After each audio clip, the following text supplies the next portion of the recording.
मेरा.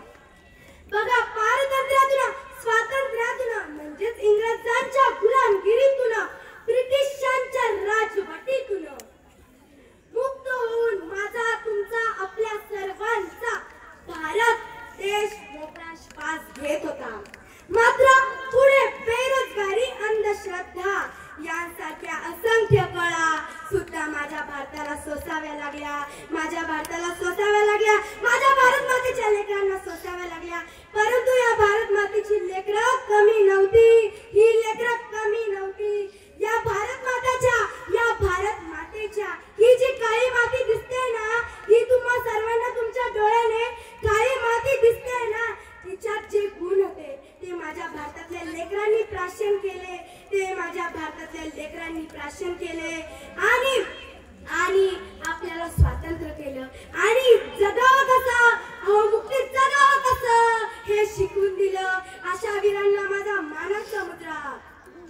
म्हणूनच तेव्हापासून अब्दुल कलामांच्या स्वप्नातील महासत्तेकडे वाटचाल सुरू झाली. म्हणून एक छोटीशी कविता म्हणेल. जब ये दो आंखें ना, जो दो आंखें उघड़ी, जो दो आंखें ना वो रहेंगे ना, तभी धरती इस हिंदुस्तान की हो.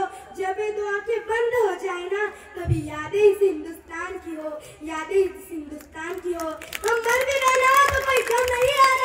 हम मर भी गए ना तो कोई गम नहीं आ रहा. बल्कि मिट्टी हिंदुस्तान की हो. अशी ईश्वरचरणी प्रार्थना करते. अहो, माझा भारत प्रगत देश आहे. माझ्या भारतात प्रगतला ग आणि तिथला त आहे.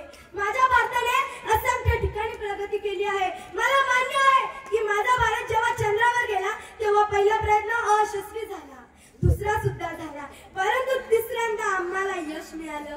तुम्हाला, मला, सर्वांना, आपल्याला, भारत मातेच्या लेकरांना यश मिळालं. आणि आपला तिसरा प्रयत्न यशस्वी झाला. आपल्याला यश मिळालं. अहो, याच देशात पहिल्या काळात मुलगी शिकत नव्हती हो. मुलीला घराबाहेर जाण्याचा अधिकार नव्हता. परंतु याच देशात आज मुलगी शिकते. ही सुद्धा आपली प्रगतीच झाली ना. ही सुद्धा आपली प्रगतीच झाली.